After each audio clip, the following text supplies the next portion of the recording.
Session, Partners' Perspectives. First of all, let me invite up the moderator, Dr. Ngozi Azodo, who's the Director, Special Projects for the Federal Ministry of Health. Dr. Azodo is around here somewhere. And I'm delighted also to welcome Debbie Palmer, who's the Head of Office for DFID, the British Government for Nigeria. Welcome, Debbie. Lovely to see you. Thank you for being here. And next, I would like to welcome Mr. Stephen Haken, the USAID Mission Director for Nigeria. Thank you very much. As I welcome them up, I would also like to share with the group here today that outside the US Ambassador just made a very significant announcement, and he announced an additional 102, please be seated, an additional $102 million in support for Nigeria just a few moments ago. This new funding is the largest share of 112 million that was released by the US government for the region. Nigeria receives today 102 million. Thank you very much. Next, I'd like to invite up the representative of the EU, Head of Cooperation, Kurt Cornelis. Kurt isn't here, but he has a representative here present. And next, after that, I would like to invite up Mirta Kaulad, who's representing the UN system on behalf of Mohammed Fall, who had to leave us early. Don't make me laugh. Who had to leave us early. I would like to invite them all up to the podium. Thank you very much. The moderator, Dr. Azodo, I have introduced to you already. She's the Director, Special Projects, Federal Ministry of Health, formerly Director, International Health for several years. Amazing professional, a wonderful woman, and a sister. Thank you very much, Dr. Azodo. Please join the panel. And over to you.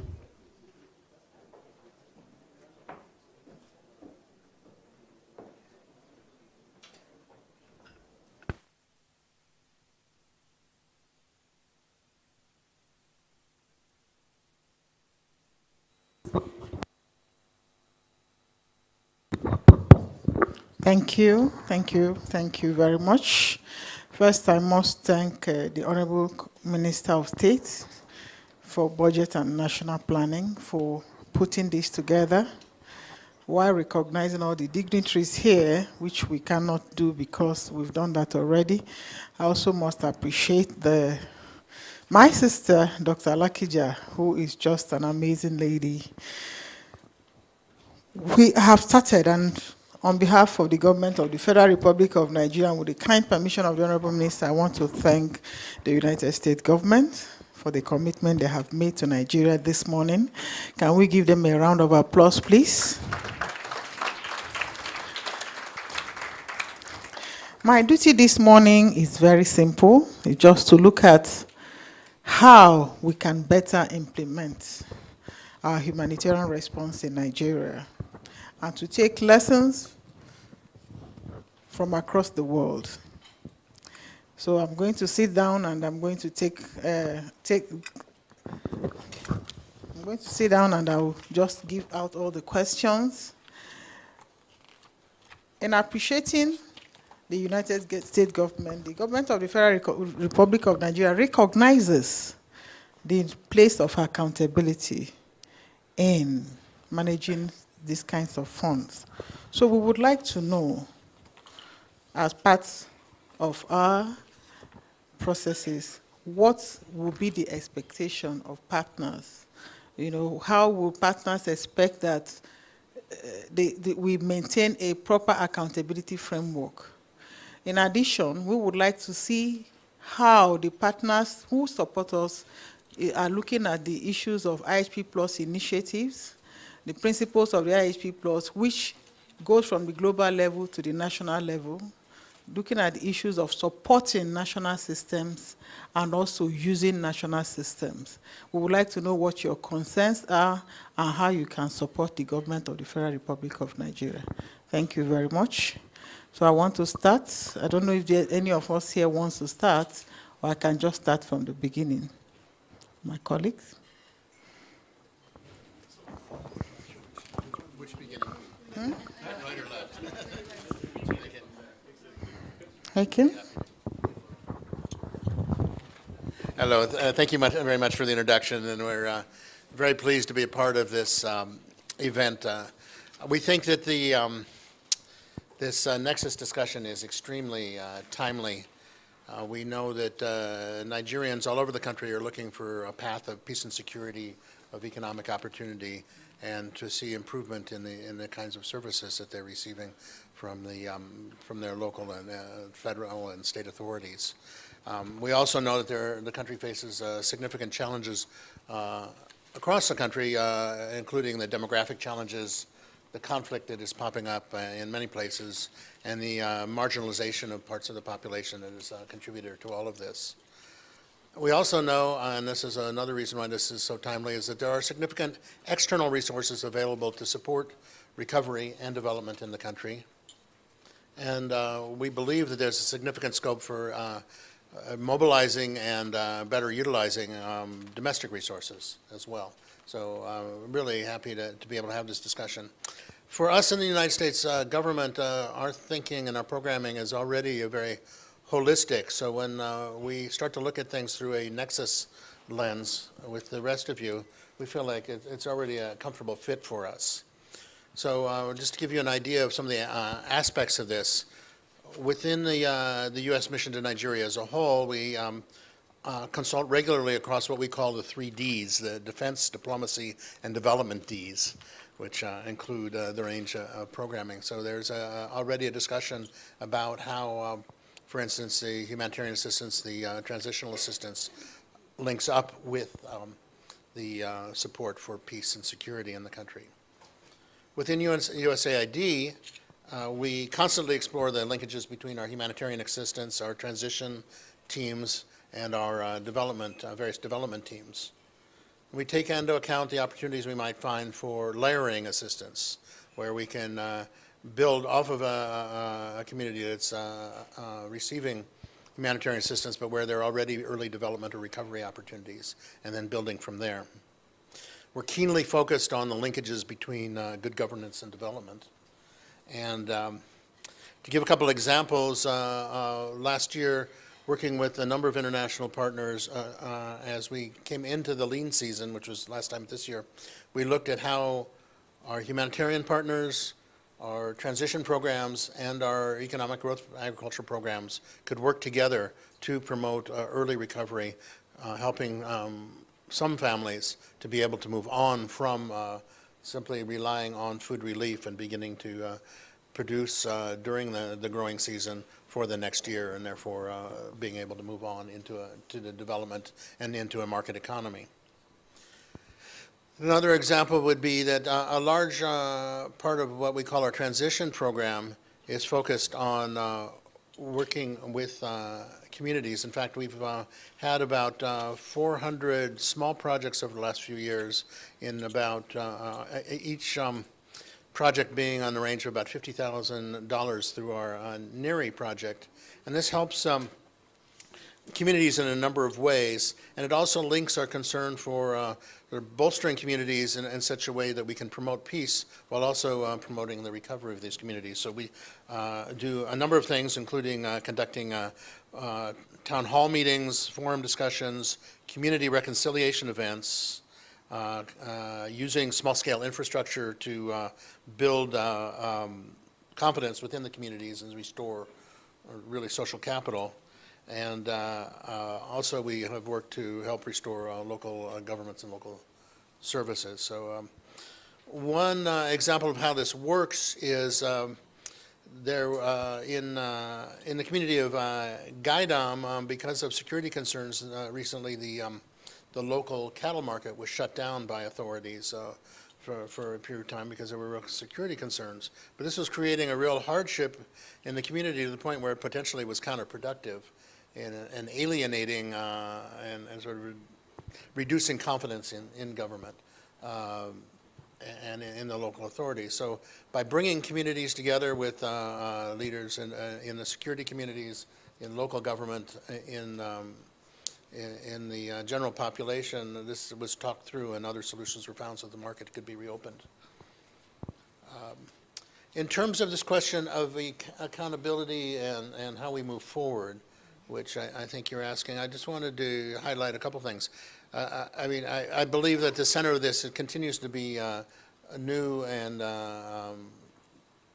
new forms of communication, new arenas for communication, so that we reach out of our own sort of narrow communities of practice to understand that it takes conversation across the lines to work together. And an important part of this, I think, is going to be trust building as well. So as we move forward, particularly, I think when we look at some of the challenges in the Northeast, we need to see how we can foster greater trust trust and accountability between citizens and their local government representatives, so that they feel that services are provided, and bridge this, I think, very difficult gap we have right now between communities, humanitarian actors, and security actors who are not used to having to work together and so don't understand each other very well. And I think that we can play a catalytic role in that way, and that will increase the accountability of each to the other based on information and understanding.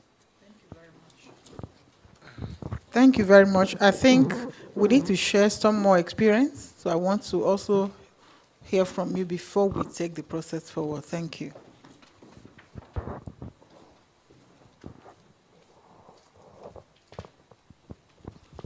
Thank you, Madam Moderator. Good morning, Minister, Excellencies, distinguished guests.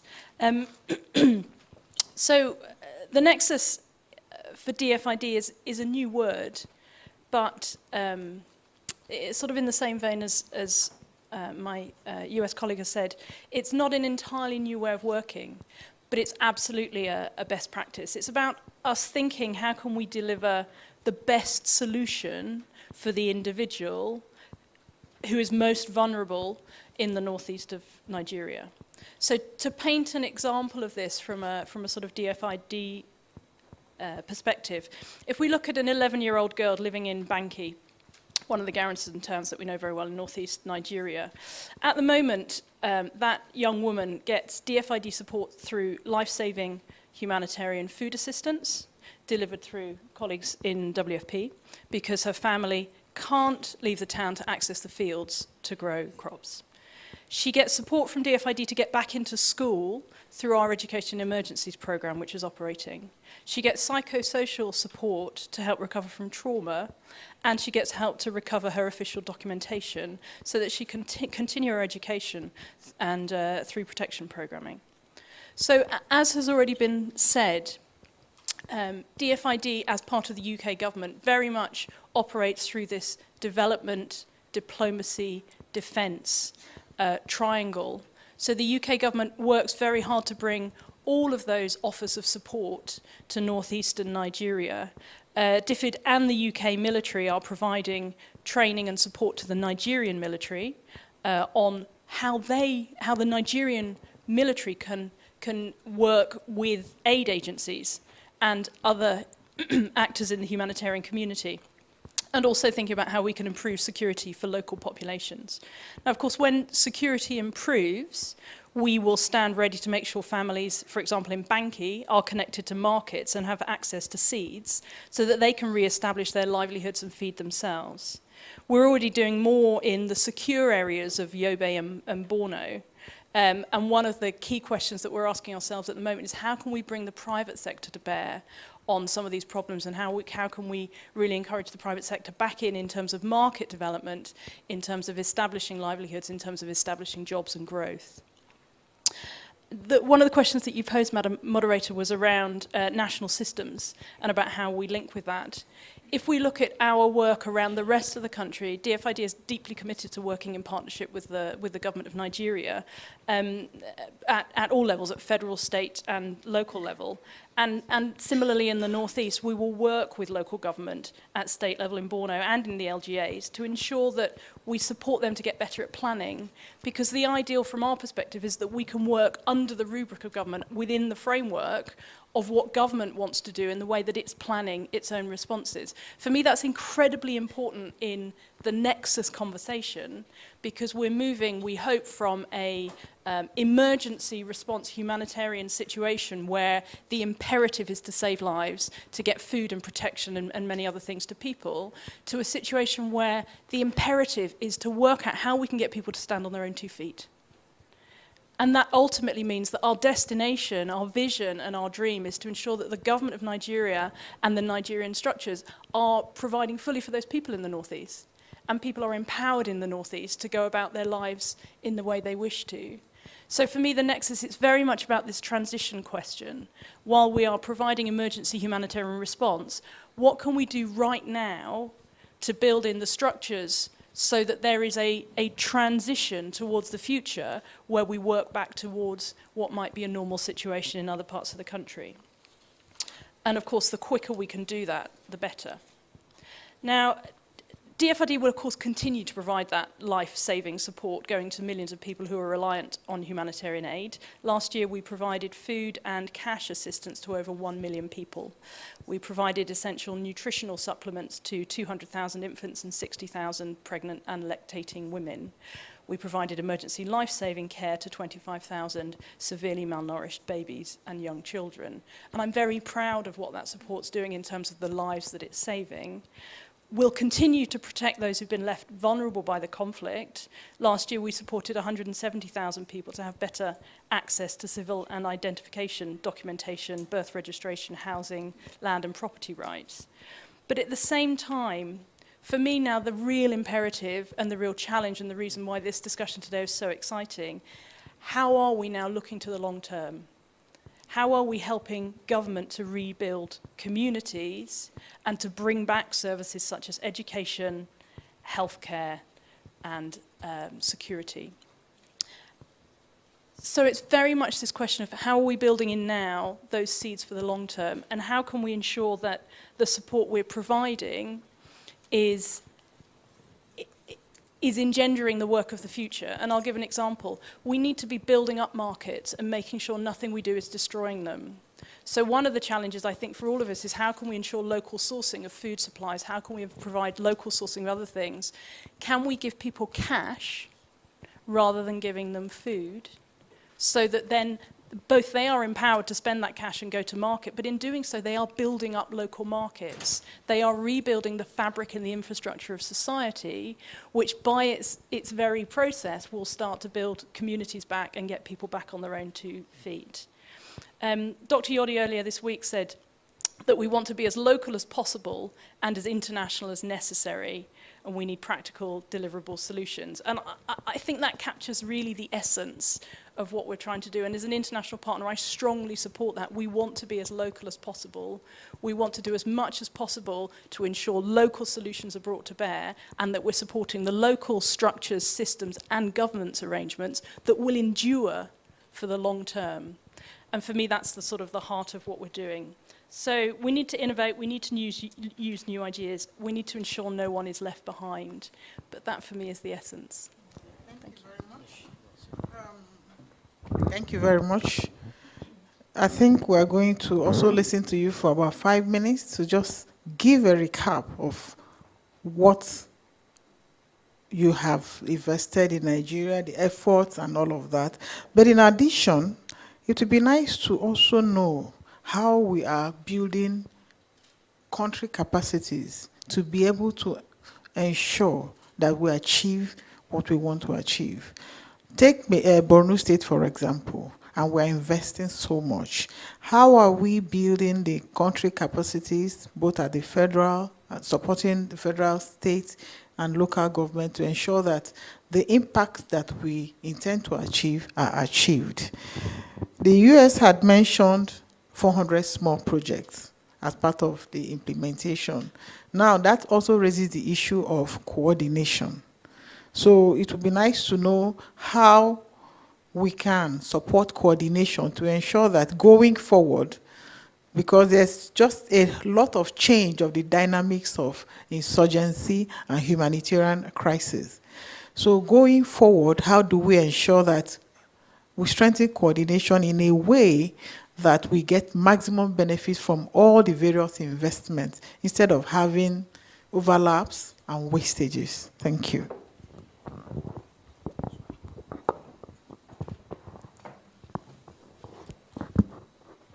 Thank you very much, Madam Panelist, and thank you very much to the Honorable Minister of Budget and Planning, and to the whole audience. I have the honor of being here on this podium. I was informed 3 minutes ago, or 5 minutes, just before the beginning of this. So please bear with me if it's a bit sketchy. But perhaps on replying, I'll try to build on my past experience as resident coordinator of the UN in another country. I have personal experience in humanitarian settings for most of my working life, but I had this experience in development as coordinator. So I will do a personal nexus of the two experiences. But to reply to the question, well, first of all, I'd like to stress and support all what has been said before me by my colleague panelists. And I also would like to stress what has been said in the previous days during the various panels, because I think this has really been building up this understanding and looking into what actually the nexus and the coordination. Nexus is coordination per se, no? You cannot connect. I mean, coordination is connecting.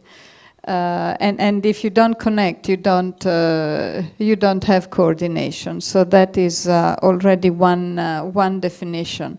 And I think for the UN in particular, connecting development with humanitarian and with peace, and also with the political part is fundamental. It is impossible. Whenever the four are dissociated, this is where crises happen.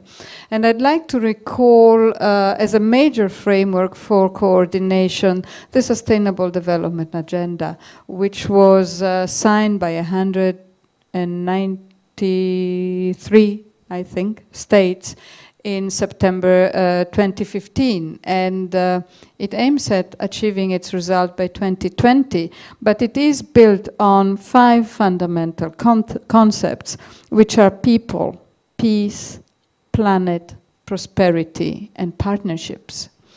And so you see there already the very foundations of also what the nexus or the new way of working aims to be. The Sustainable Development Agenda is then articulated through 17 goals.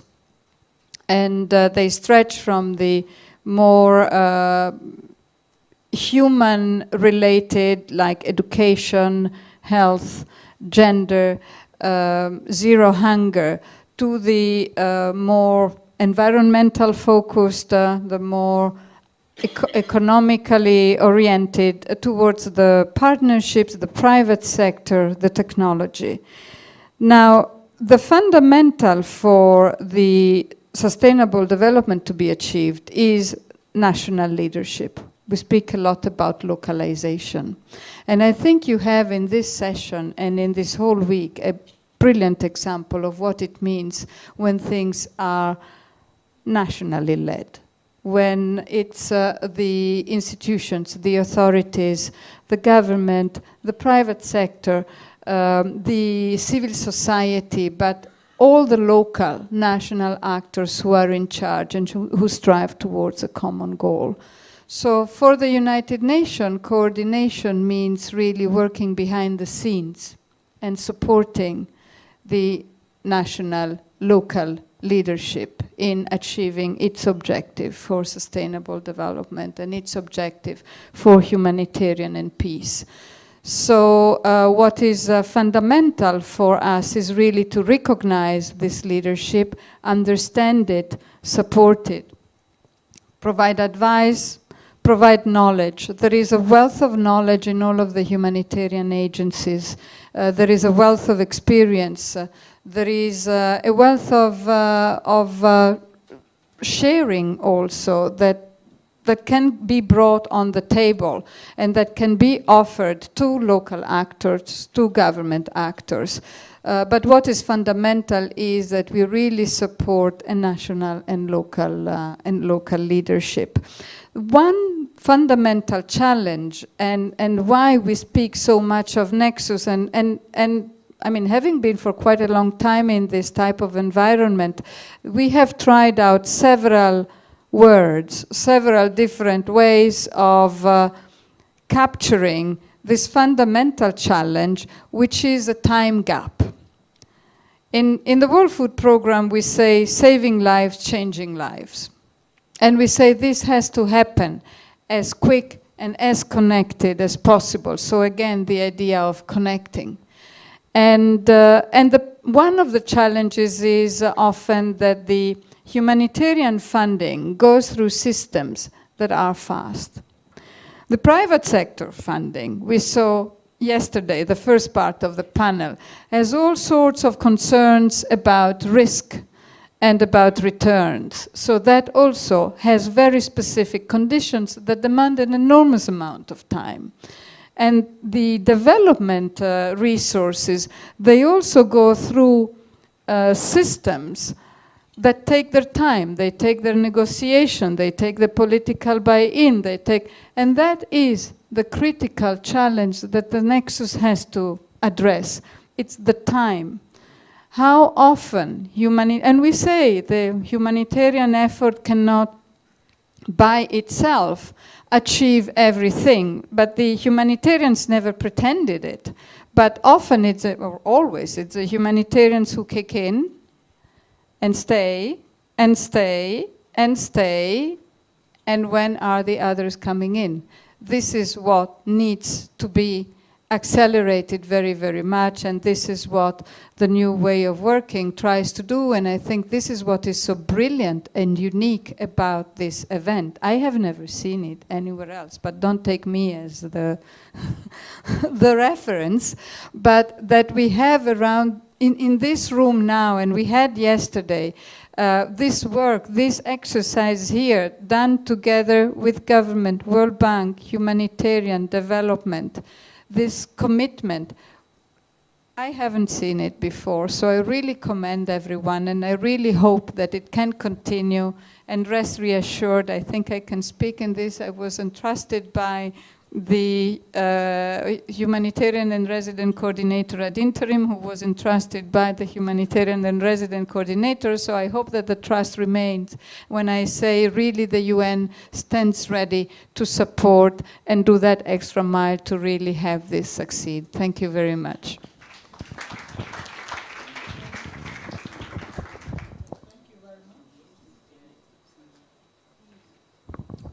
Sorry, Dr. Azodo. I thought you wanted to say something. Yes, I wanted to, I know, I mean, so much have been said already, so there will be need for you to, you are EU, it's big EU, and many countries together, and we're grateful for the support of the EU. So while we want to listen to the efforts you've made so far and how you've supported Nigeria, we would like to also hear how the EU is going to, support Nigeria in a more enhanced way, and what you would like to see happen, in order to make sure that your support is guaranteed. Okay. Thank you. Thank you, Dr. Azodo. So good afternoon to all. I think almost everyone in the room knows what we are doing. So I would like to be relatively concise on what we are doing, not only in the Northeast. I also want to say a few words about what is the meaning of the Nexus for us. And then finally, I want to, as you mentioned, I want to maybe come to the last point, what we think what needs to happen in Nigeria to really make it to really have an improvement or a change, if you want. So firstly, I think in terms of what has the EU done so far and what are our plans for the future, I think in summary, I can say we have been working in the Northeast at least since 2014. when our humanitarian office started to really come in huge quantities, so to speak, financially and in terms of personnel, they have provided a lot of support to the Northeast, Borno State in particular, but also in Adamawa and in Yobe and in other places. And since 2016, end of 2016, when our first project was started to be implemented by the GIZ and in collaboration with the German government in Adamawa and Borno, this has been enhanced with our Borno package. I don't need to explain that. All of this is again implemented through various NGOs, INGOs, UN agencies, and it will be followed up by what we call now the Yobe package, which is under planning. We have gotten the mandate, so to speak, to also increase the efforts in Borno by in particular effort to support education in the state.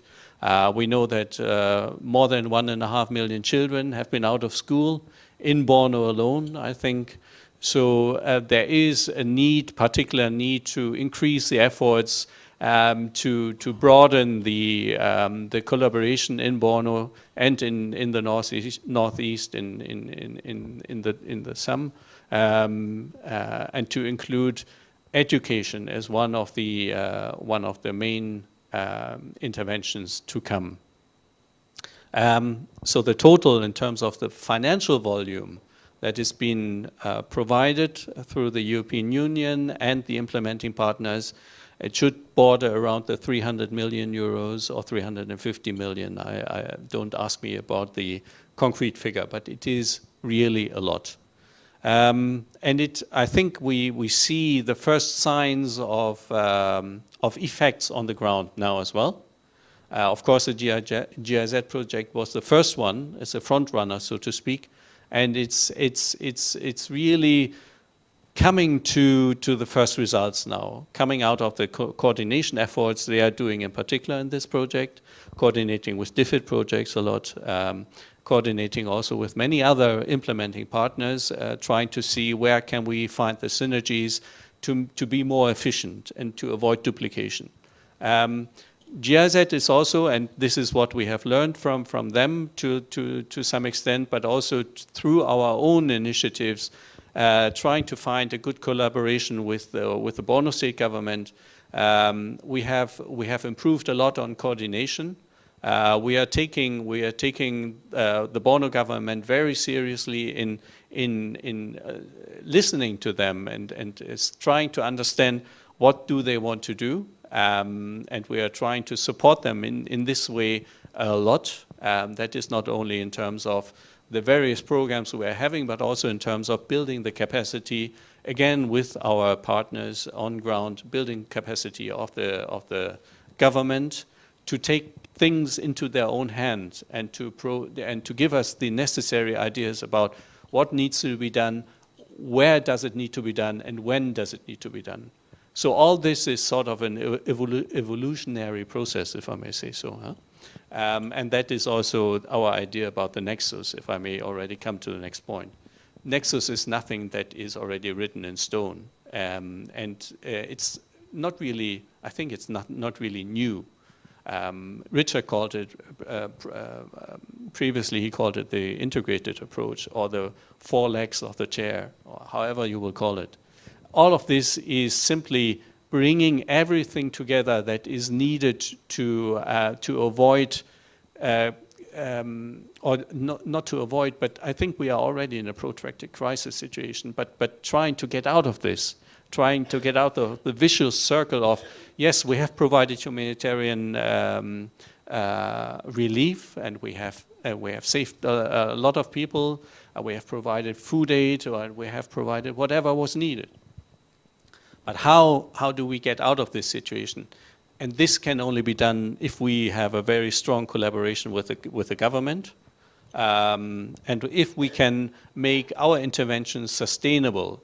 Sustainability can only be provided by the government, because this is their main task in principle. The government needs to provide social protection. It needs to provide the basic social or the basic services, I should say. That is education, that is health services, that is the skills to people to have to have a livelihood. So whether it's through agriculture or whether it's through vocational training in the various sectors. We also need to bring on board, of course, and I think it's very good to have a private sector here in this meeting. We need to bring on board the private sector. We need to listen to them. So what skills do you need? How can we try and build on what you need, and how can we educate and train people so that they would be able to take up the jobs that you might have on offer? That all needs to be done, and that all is part of a nexus. It's a very broad it's a very broad range of activities, I think, and it's rather easy to talk about the nexus than really implementing it.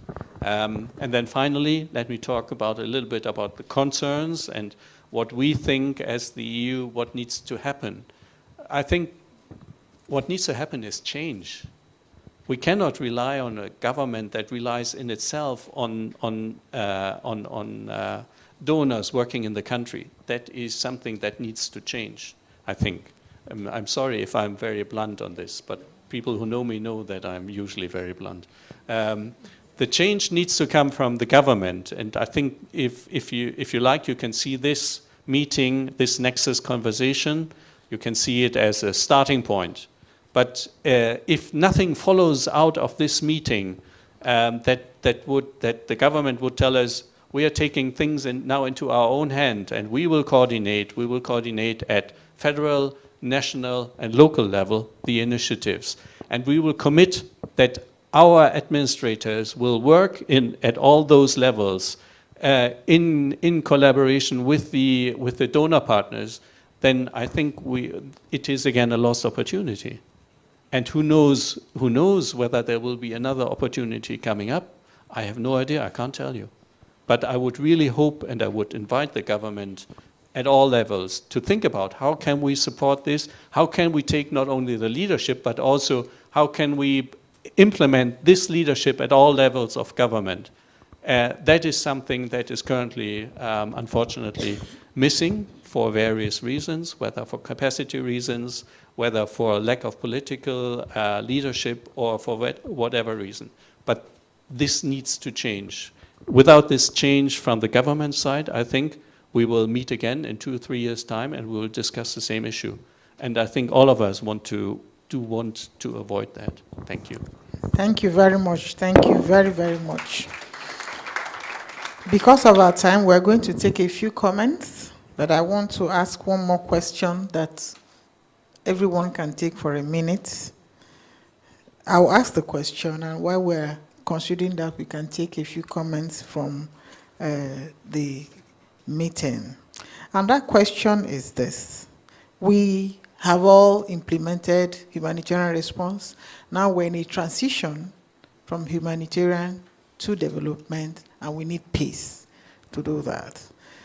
One of the things that have happened is that a lot of our funding is so earmarked that it's sometimes a challenge to use funds meant for humanitarian response to prepare this same community for development, like do assessment and all of that.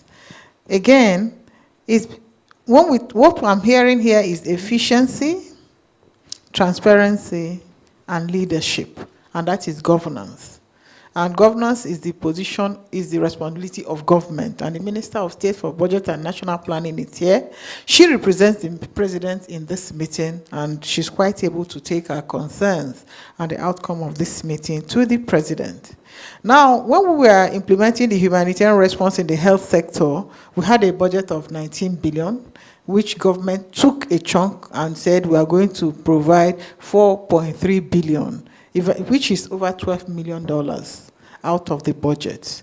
Now, what one would like to see is how can the partners who are supporting us ensure that their funds can be implemented seamlessly with government funding in a way that it gives government the power to implement its plan? And that is what IHP Plus is the principle is about. All of us have signed it at the global level, but at the country level, it's sometimes a bit of a challenge for us to, ensure that we actually support the government to be on the driving seat. So I would like us to think, going forward, what is it that we want to see change on the part of the partners, and also change on the part of the government, so that as we are going towards the development and peace nexus, we can have a seamless implementation and not implementation in silos. Can we have comments from the comments, please? Yes. Any more person? Okay, can someone help me here? Number 1. Yes, 1, 2. 2. Where's the third person? Number 3. Any more? Fourth person? Okay, number 1. Please give him the microphone at the back, right at the back, near Dr. Lakija.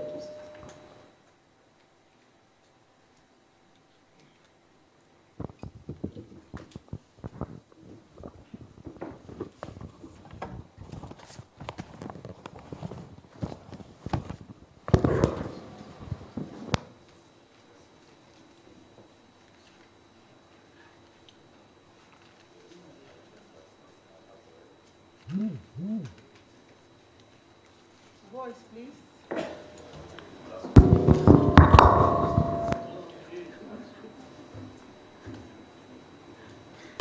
Can you come toward the microphone? Please, can you come forward so that we save time?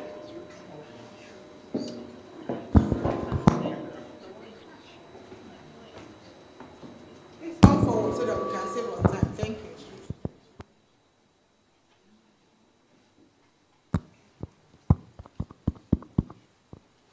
This way. Tell us who you are. Yeah, thank you. Good morning, distinguished ladies and gentlemen. I am Gambogarba Muhammad by name from Temoko Community Development Initiative. Temoko Community Development Initiative is having offices in Bauchi, Borno, and Yobe State, and currently implementing donor and non-donor funded projects. My concern has been raised by the speaker from EU. Going by what has transpired yesterday, we were able to learn that there is the need for succession and sustainable development plan. Coming of the private sector is an indicator that really there is a plan that is going on. But my concern here is that the international community, what will be our current perspective towards the exit of the donor coming to Nigeria? If there is an exit of these donors, how can we sustain? Who will succeed from where they have stopped so that we can forge ahead?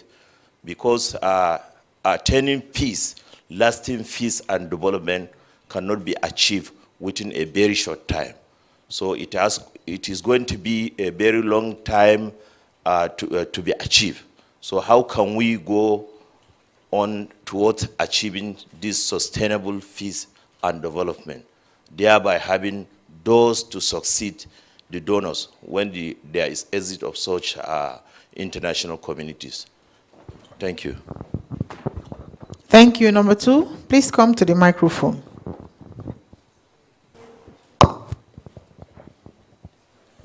Thank you very much. And I want to thank the partners for your support.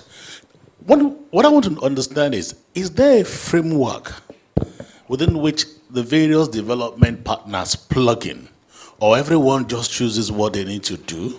How do we coordinate ourselves? Is that done in coordination with the Nigerian government or not? So this, because understanding the nexus, how do we coordinate so that we're all not choosing money at the same problem and we're actually working to have scale? That's the question.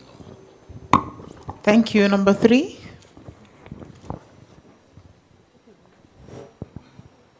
Please, number 4, you can walk towards the microphone. Thank you very much. My name is Alta Bell, and I'm with the UN Office for Coordination of Humanitarian Affairs. And I want to talk a little bit about the point that you made about humanitarian funding and trying to be more seamless. And I think this is a really interesting point of discussion, including for the panel, because, noting what Mirta said about the different timelines, humanitarian funding comes on a quick 1-year cycle, where development funding comes on after a few years of planning, and there's different timing around implementation. I think with the Nexus, we're looking at in the new way of working to do more joint analysis, more joint planning, and within that, we need to think about how do the funding streams also come together. And in my experience, I've found that the humanitarian funding streams and the development funding streams from the same government are often quite different. So my question then to the panel and to anyone else who would like to respond to this is what do the donors have in mind in terms of helping join those funding streams together? Thank you. Number 4. I think that's the last person. Yeah, good morning, everybody. My name is Josephine Haber, and I work for the National Network of NGOs implementing humanitarian in Nigeria. We call ourselves Ningonet. I really want to appreciate the donors and the NGOs and all the good work. So much has gone in. Without you, we don't know where we would have been. But my question would be, with the new way of working, are we going to still wait for other parts of Nigeria to collapse so we can come take on the Nexus there, or come again with humanitarian interventions, quick reliefs, and then come with the Nexus? Or what is the preventing strategy we want to engage to ensure that pockets of the crises that are around the country today are mopped up, and those who also have the right to get in certain services also receive such interventions, and then bring forth the Nexus even at this point at such locations? Thank you. Thank you very much. Well, that's a tall order. Let me make a comment from the health sector side event. For those of us who were here, first, let me say that for everyone here, the government, as part of this discussion, has expanded it to include the private sector, the youth, health, education, and what have you. So that's ongoing, and I believe that in the as part of this session, we're going to get a summary of what has gone on so far. Unfortunately, we didn't have that before we started, so that's creating some gaps. Having said that, I want to give a summary of what happened in the health sector, which could help. Part of what we agreed is that there should be a framework for responding to humanitarian crisis, health humanitarian crisis in Nigeria. And so as part of deepening this process, we're going to also take that forward. What that means is that we will focus on the Northeast, and should there happen to be need anywhere else, once a critical level is reached, the responses will kick in. So I think that is the responsibility of government, and we're working on that. Having said that, I think I want to have USA. Stephen, can you respond to some of the issues raised? Thank you. I think a number of interesting issues were raised, and they elicited a number of thoughts. So rather than going question by question, I will point out a couple of things that. Yeah. Part of my answer to that is that there is, ironically, right now there is a lot of there's a lot more development resource that's ready to be spent than there is humanitarian assistance in the pipeline. It is true that our systems are slower, but fortunately we've been at queuing up the development assistance for some time. So a lot of that, I know particularly, I think some of the European and GIZ money has come online sooner. Some of the USAID programs and more on the way. I'm not sure exactly where you are in the life cycle of your development projects with different, but there's a lot coming. So perhaps this is less of an issue in the particular crisis for the Northeast. Let me reframe that question. And I want to ask as a Nigerian. We have the partners supporting us here, and we have our Minister of State for Budget and National Planning. So the question would be, will the partners be willing to work with the Minister of State for Budget and National Planning to look at the time frame for the funding streams in a way that it supports national priorities? That would be the question. So can I ask you? You can ask me many things. Now,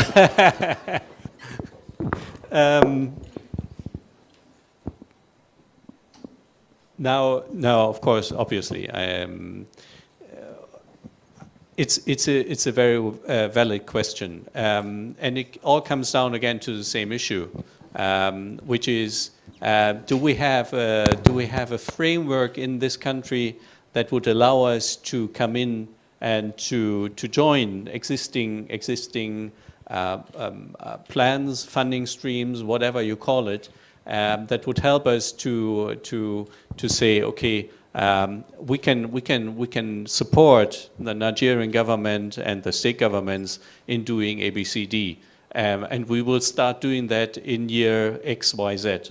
At the moment, everything is relatively fragmented, I think. At least that is my experience from the last 3 years, and it's not necessarily always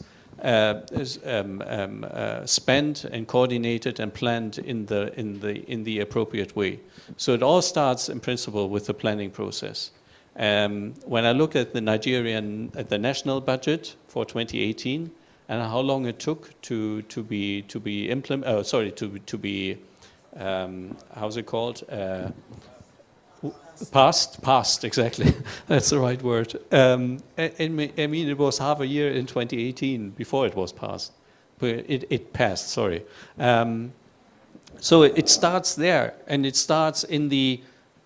I don't want to use the foreign governments and how they the example of foreign governments and how they do this. But what we need to have is the structures, and we need to have a structured approach, and then we can all join. But at the moment, this is not in existence. In particular, I think. Sorry if I again I said I was blunt. We need to have this framework, and a stable framework that also succeeds the various governments that are coming and going in the country, whether it is at national or at state level, or at federal, at national level. That for donors it doesn't matter. We have targets we want to achieve, and of course, in the ideal case, these are the same targets that the Nigerian government has on its schedule. So that is what I wanted to say in this regard. Was there something else? Yeah, I wanted to say one word, and that is connected, of course, about the sustainability. Sustainability can only be achieved when Nigeria is serious about its commitments and its objectives. Sustainability, in the sense of Nigeria is a middle-income country. It's not a developing country from the financial side. Huh? We should be very clear about that. And the question is, how comes that still 100 million Nigerians do not have access to basic social services or other things. And then again, we end up in what is the framework of development in Nigeria? Can we tie into that as the donor community? And how is this being rolled out from the federal to the national and local levels? This is all what we need to talk about, and this is what I mean when I say change is needed. Thank you very much. I think DFID, I would like to have your comment, please. Thank you. I was maybe going to ask you to restate your question just to put it back Okay. at the forefront. Okay. It's a really important one. The question is, the minister is here, and there are so many funding streams and funding timelines. What we are asking, are you prepared to work with everyone else to support the minister on one timeline and a single funding arrangement to support national priorities? Thank you, Madam. So I want to give a very clear answer to this. From a DFID perspective, we are absolutely committed to working with the ministry, to clarifying what funding streams are operating, what is available, what is needed where, and of all the tools at our disposal. We have so many tools in this room represented. We have so many funding arrangements, we have so many skills. We actually have a very wide spectrum of instruments and tools that we can bring to bear. So the sentiment of my question is a resounding yes to the Minister, a commitment to work with you absolutely, clearly, doggedly, committedly, to ensure that we can be as transparent and clear and predictable as possible as an international community in terms of what we can offer and how we can help. It's an absolute categorical yes. I'm afraid there's one tiny caveat, if you'll forgive me, which is that you started talking about, can we have a single funding stream? I think that's both very difficult, and I firmly and wholeheartedly believe it's also totally unnecessary. The strength in this room is that we have so many different tools, we have so many different skills, we have so many different approaches. And we've had some really fantastic questions from our 4 questioners and commenters, and I wanted to pick up briefly on them, because one of the questions was about what if donors exit, what's going to happen?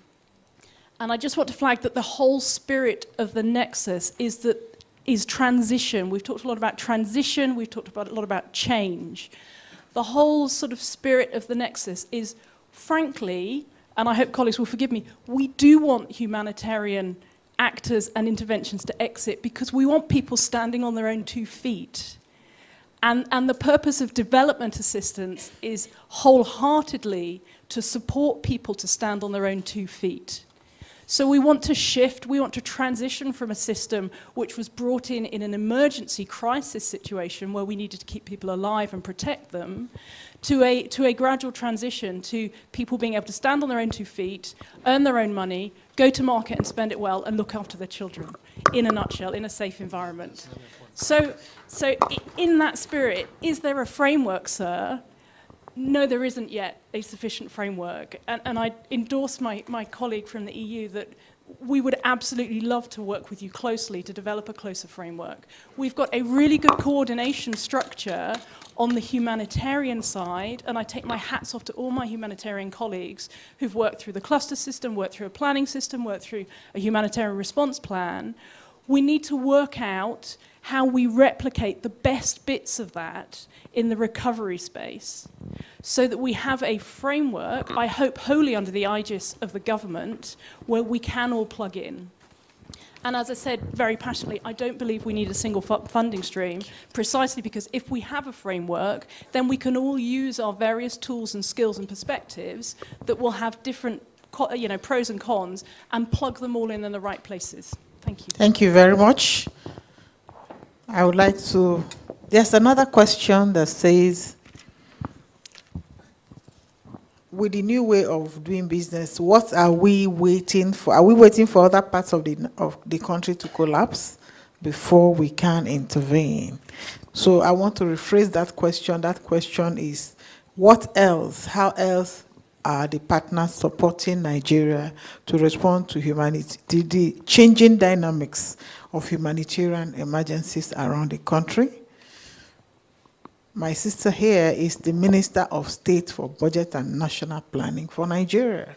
So she, again, is asking the question. The question is asking, how can partners support her efforts?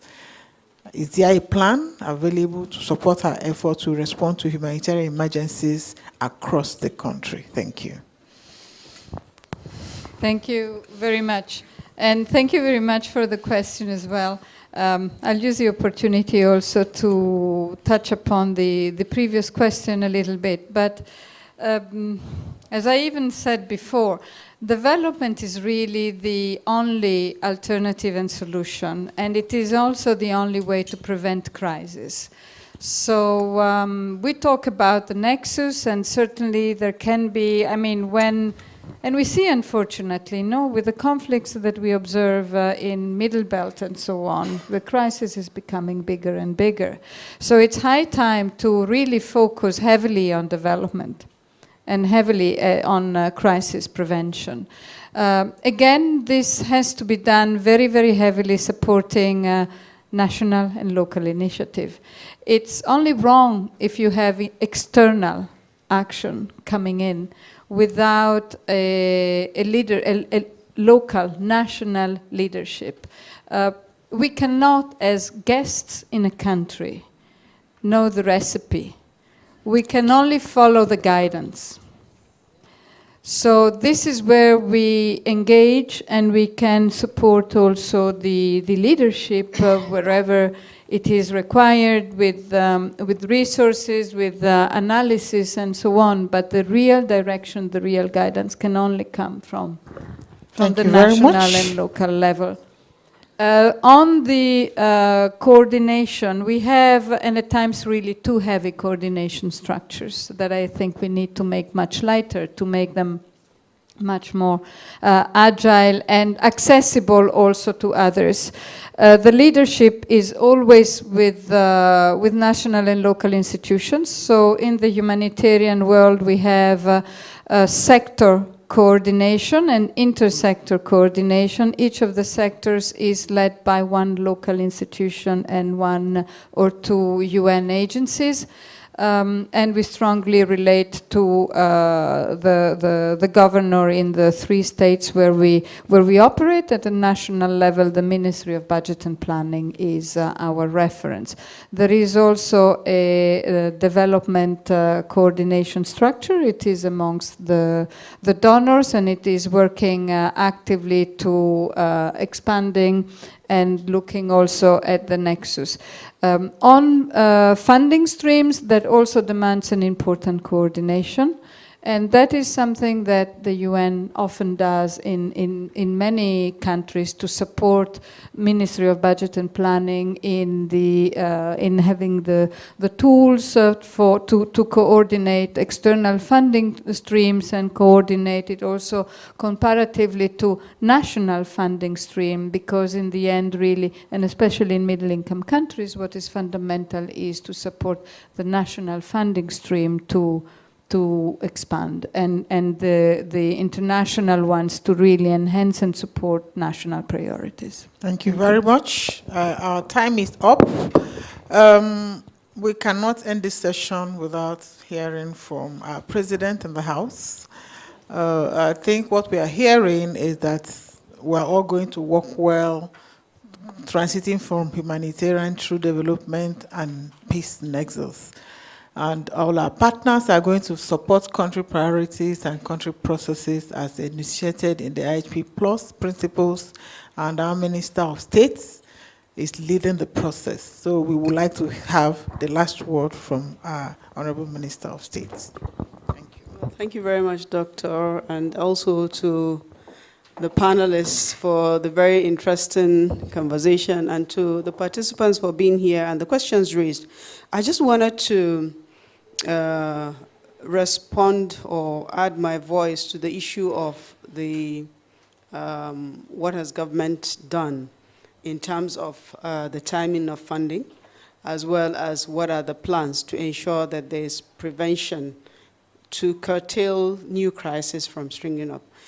In terms of the timing of funding, it is not yet possible for the funding from government and partners to be at the same time because the processes are different.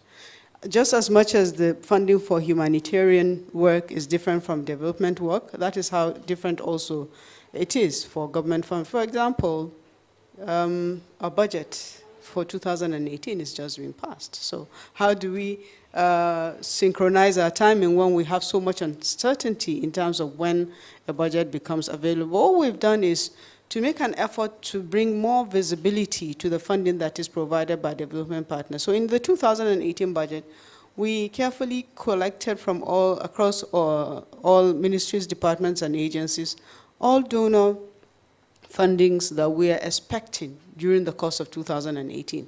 So when you see the 2018 budget, you will see a line item that shows the amount of donor funding that we are expecting. It's a memorandum entry, so it's shown as in and out, the same amount as expenditure.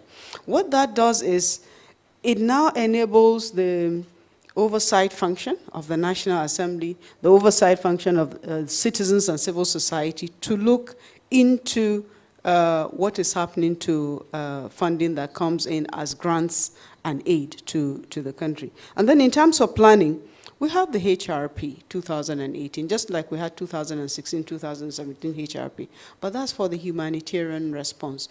Now we're proceeding to develop a multi-year plan, a 3-year plan for humanitarian and development work to emphasize what is coming out of this forum, the nexus between humanitarian and development work. The ERGP has clearly indicated what is expected in terms of support from partners for the humanitarian response in the North, but also for development work. And the ERGP is a medium-term plan. So donors and development partners have already looked at the ERGP and seen what government is requiring, and we're urging our partners to align as much as possible their plans with the economic recovery and growth plan. And as we work towards developing this 3-year plan for humanitarian and development, we're also going to be consulting extensively across government as well as with our partners so that we get inputs from everybody. And the focus of that medium-term plan is not just on the Northeast. It gives us an opportunity to plan our response for possible crises around the country and also to put in place preventive measures to make sure that the crises that have already evolved don't escalate and become another humanitarian crisis just like we have in the Northeast. So that's my contribution, and thank you very much, panelists. What is next for us is we will be starting on the medium-term plan that will be bringing together this clear nexus between humanitarian development as well as peace and security. Thank you very much. Thank you, Honorable Minister of State. And on behalf of the Honorable Minister, I want to thank the panelists and again thank everyone.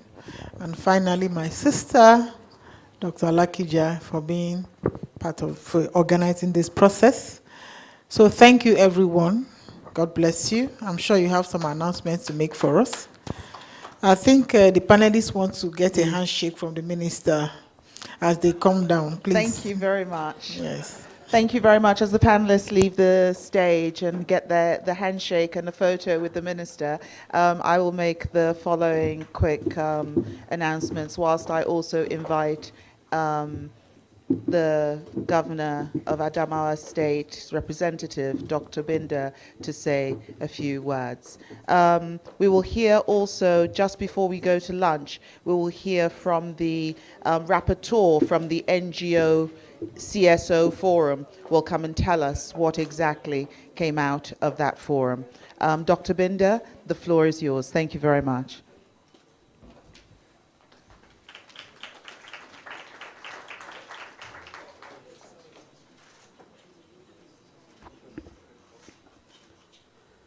Thank you very much, Dr. Alakija. First, after recognizing all the respected people, I think I was supposed to have a tiny 2-minute slot at the beginning. And like all things, Adamawa State was forgotten again. But I apologize. You keep hearing Borno State, Yobe State, Borno State, Yobe State. I was getting worried that whether we've moved to the north central zone or to the south. But anyway, I think representing the governor, who is currently in Saudi Arabia, trying to get his sins forgiven in the Hajj operation. He's taken part of mine as well. So I'm here standing for him. My excitement first is actually meeting Dr. Alakija. We've been in touch on WhatsApp, Facebook, and emails for a very long time. And I had only seen her DP on her WhatsApp, and then today. Therefore, conclusively on that comment, seeing the capacities and the competencies and the experience in this room, sitting in Abuja, a city of experience and expertise, I think you need to come to Yola so that we can create the osmosis of the knowledge, the experience, and that's the excitement for the Nexus. So, Honorable Minister, Dr. Alakija, an open invitation. I will host you on behalf of the governor in Yola so that you can see reality. Now for us in Adamawa State, since 2015, we just decided to change the narrative. Running on the platform of primitive things, things that will never change your brand, is not part of our cup of tea. We just changed. We raised the bar. I mean, if you go to the internet today, in this room, to the Commonwealth blah blah office and ask, can you give me some information because I want to visit Nigeria, where do I go to? And you get this beautiful map, and the whole of the 6 northeastern states is colored red. And the code means, don't go to this zone. So at one forum I asked, what is the menu to change that color? What do we need to do to get to green and then to yellow and probably to colorless so that people will be excited to come to our zone? And you cannot believe it. There's nobody who has that menu.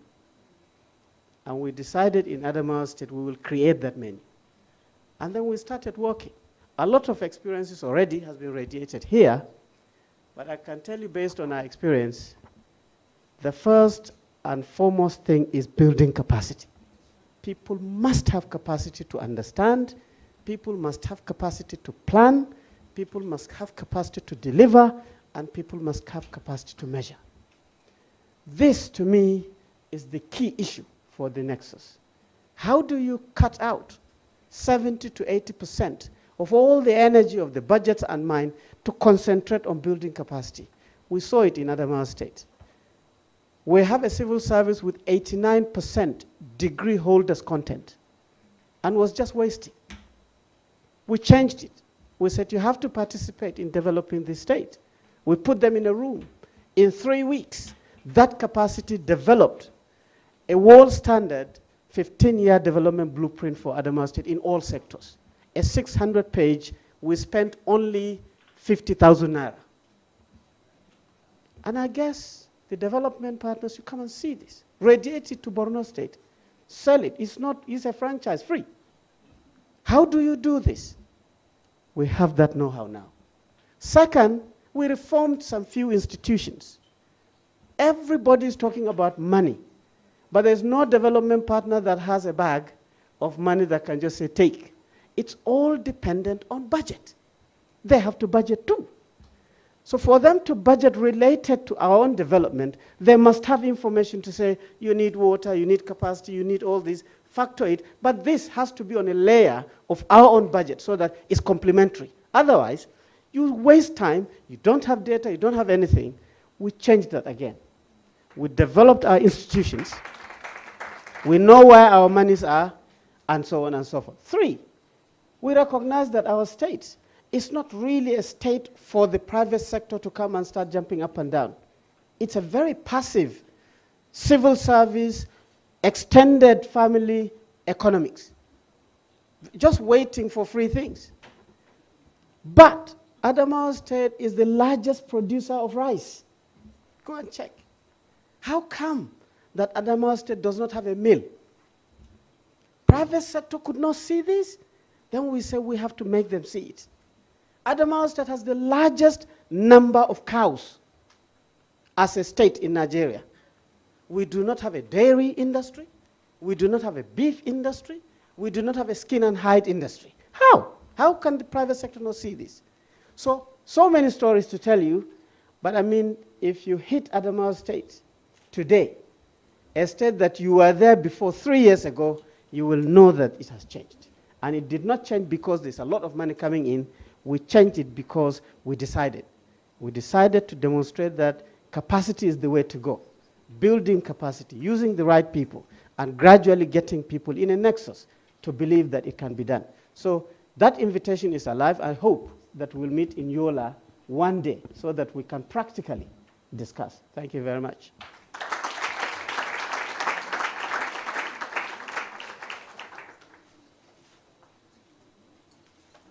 Thank you so much. It was, real delight when you walked into the room today after all this time. Thank you for your wonderful words, and thank you very much for being here. We will hear more from Dr. Binder after lunch as he really shares in depth those experiences from Adamawa State. After lunch, we're going to hear experiences from within. We're going to truly have a national conversation as we hear from the Niger Delta and what has gone on there, and some of the things have been done in peace. And sort of also with business and sustaining livelihoods. Right now, that session actually is going to be moderated, for those of you who know him, by my dear, dear friend, Dr. Joe Abba, who I tell you what, he's going to be a real treat. So we thought if anyone had postprandial sort of slumber, Joe will certainly wake you up. So please make sure that you're around for that session. Right now, we're going to hear from the rapporteur from the CSO and NGO side event.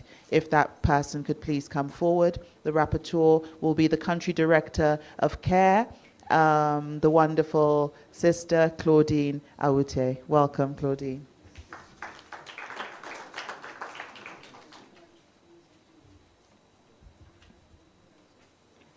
Thank you, Dr. Lakija.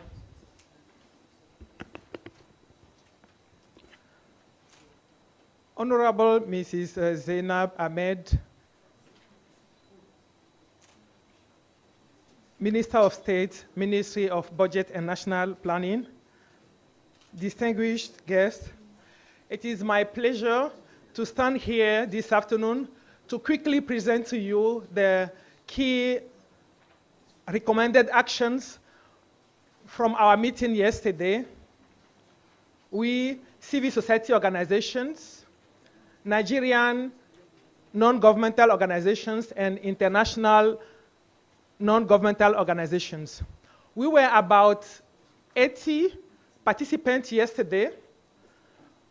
We went through a number of considerations about the nexus, and we looked in particular to the sequencing between humanitarian and development, coordination, and funding issues.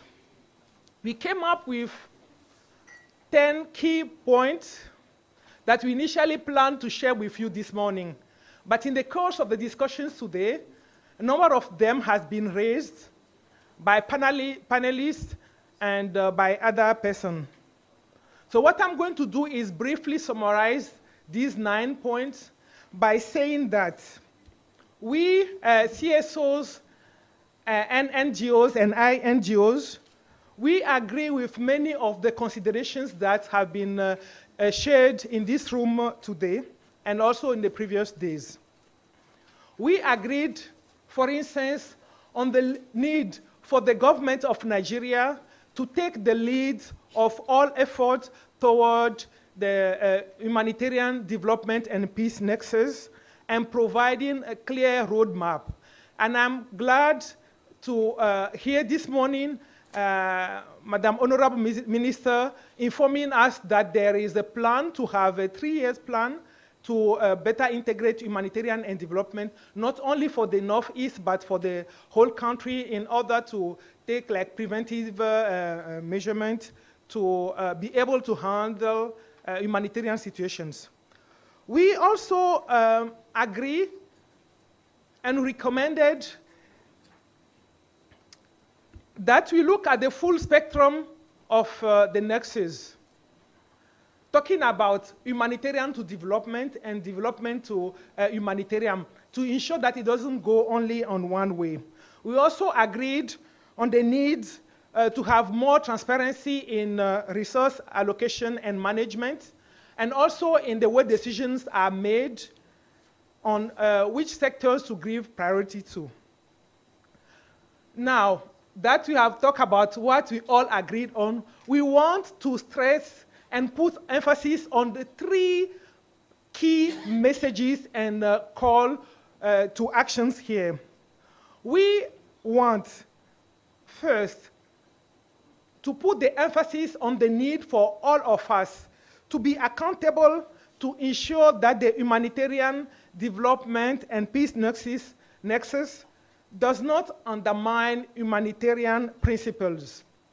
For instance, neutrality, impartiality, and independence. It is critically important for us because the experience shows that most of the time when we talk about integrating humanitarian and development, we tend to lose the sight on the humanitarian principles. We also call upon the government of Nigeria to please clarify regulatory environment that prohibit us or do not help us, NGOs, to really work toward a sustainable support to people in need. And I'm giving as an example the fact that we are now getting 1-year registration. It is a great improvement. It was 6 months before, but it doesn't really help us make proper planning for people who are in need of our support, being short-term or immediate or life-saving needs or longer-term needs.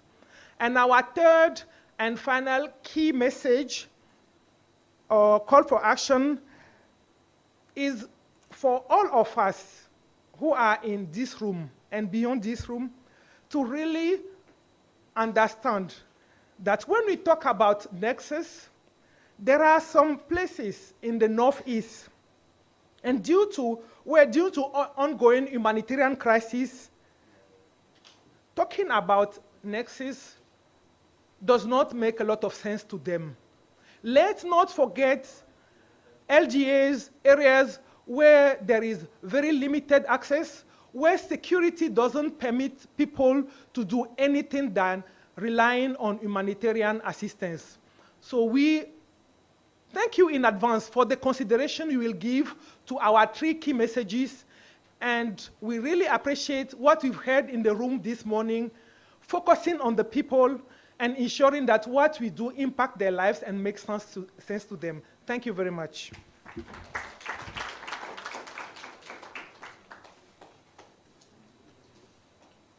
Thank you very much, Claudine. I would like to recognize the presence of the Honourable Member of the House, my humanitarian honourable, I call him, Mr. Honourable Sani Zoro, who just arrived. Thank you very much for being here. We're happy to see you. Thank you very much.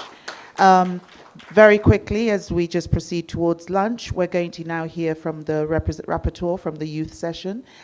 Zainab will come up and we say that name very carefully here. It's a weighty name in this room. You will come up and give us a brief summary of the youth event. Thank you.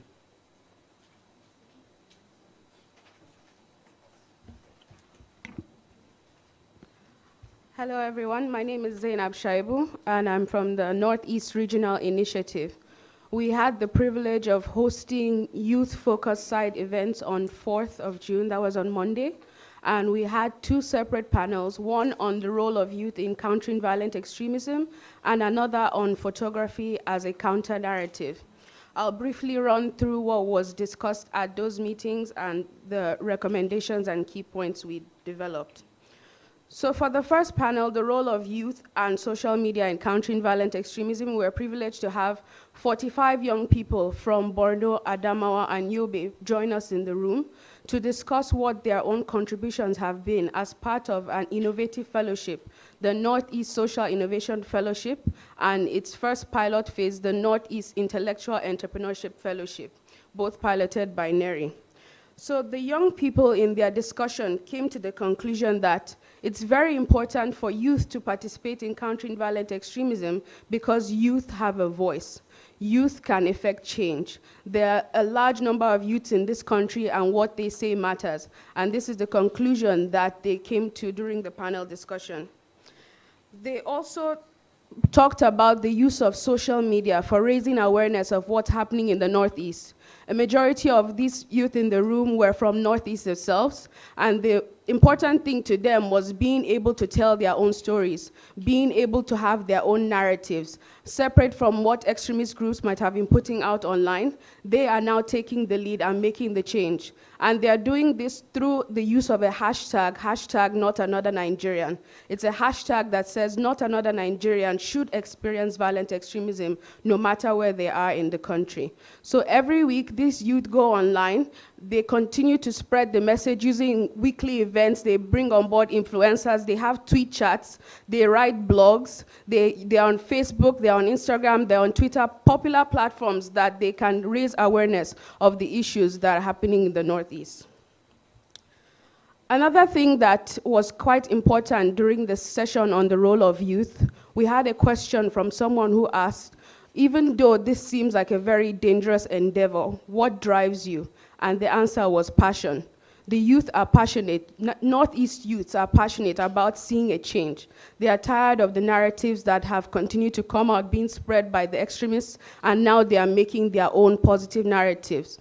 So that was the major conclusion of the role of youths in CVE and social media. We then moved on to a second session on photography as a counter-narrative. We had the privilege of being joined by Fatih Abubakar, a prominent photojournalist from Maiduguri, who has a series called Bits of Borno that tells the story of resilience of people who have faced insurgency. She was also joined by 3 young photographers who she mentored in an online CVE campaign where they started telling their own stories using pictures of the Northeast. This came about because there seemed to be a sort of indifference for people who have never been to the Northeast or experienced insurgency. They really did not take the issue seriously. So they then decided we'll begin to tell our stories using pictures. They showed us a series of images that really depicted life in the Northeast. As opposed to all we sometimes hear in the media where it's bombs and destructions, we also got to see other sides of people returning to their homes, people starting up their businesses. And these young people are taking the charge very seriously to not let anyone else tell their own narrative, but to show their pictures, to show the reality of what they're living in and how they're rebuilding their lives after insurgency. The main takeaway from both sessions was that it's not just left to people from the Northeast to talk about countering violent extremism, but what happens in the Northeast affects the entire nation. So the insurgency and countering it through countering violent extremism is something that each and every one of us as Nigerians should be involved in, particularly the youth and the kind of influence that they have. Thank you very much.